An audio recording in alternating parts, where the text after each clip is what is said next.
යොත් සමග වඩින්නේ කඩුල්ල ගාවට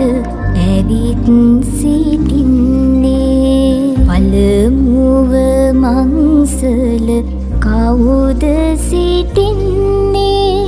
නාගදෙවිඳු සහ පිරිස සිටින්නේ කිරියම්මාවරු ඇවිත් සිටින්නේ ගෙතුලට එන්නට අවසර දෙන්නේ දෙවනුව මංසල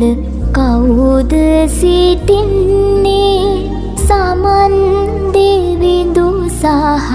පිරිස සිටින්නේ කිරි